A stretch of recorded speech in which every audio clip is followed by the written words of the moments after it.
Mantan Wakil Menteri Hukum dan HAM Denny Indrayana mengajak publik untuk melawan gugatan uji materil Partai Solidaritas Indonesia di Mahkamah Konstitusi, yaitu gugatan terhadap syarat minimal usia calon presiden calon wakil presiden yang diatur di UU Pemilu. Ajakan Denny tersebut diungkapkan melalui akun Twitternya Denny Indrayana. Dalam akunnya tersebut Denny menulis artikel berjudul, Putusan MK, Cawapres Gibran, dan Oligarki Dinasti Jokowi.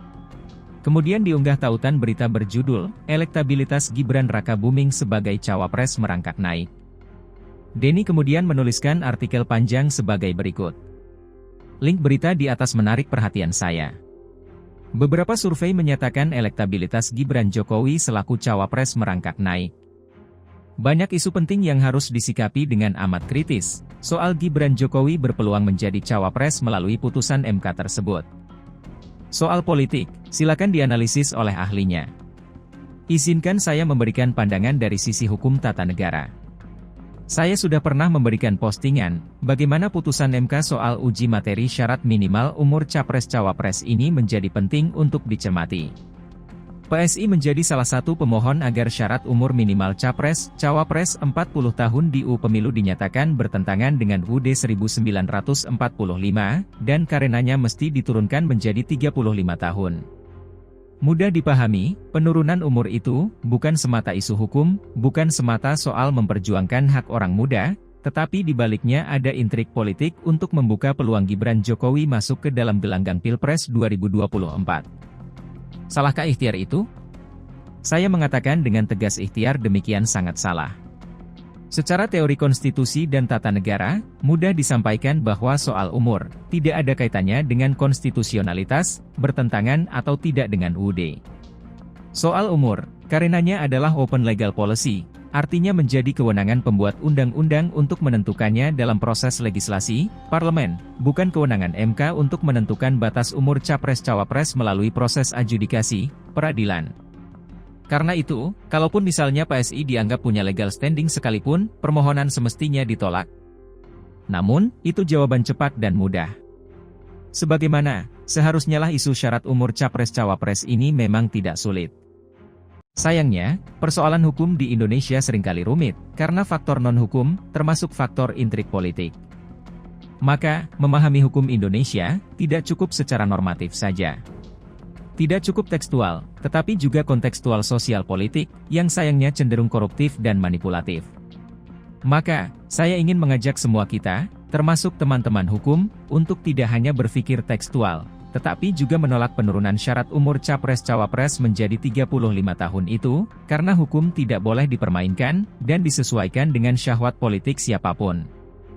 Justru karena faktor Gibran Jokowi, maka MK akan menabrak norma dan etika konstitusional kalau memutuskan batas umur turun menjadi 35 tahun.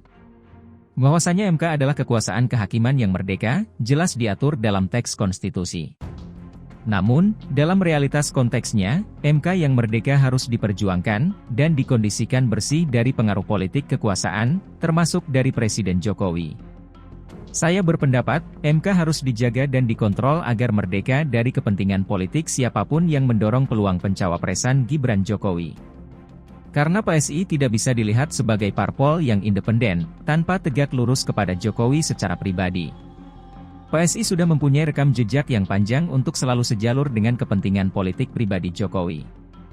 Termasuk soal dinasti Jokowi dan pewalikotaan Kaesang di Depok.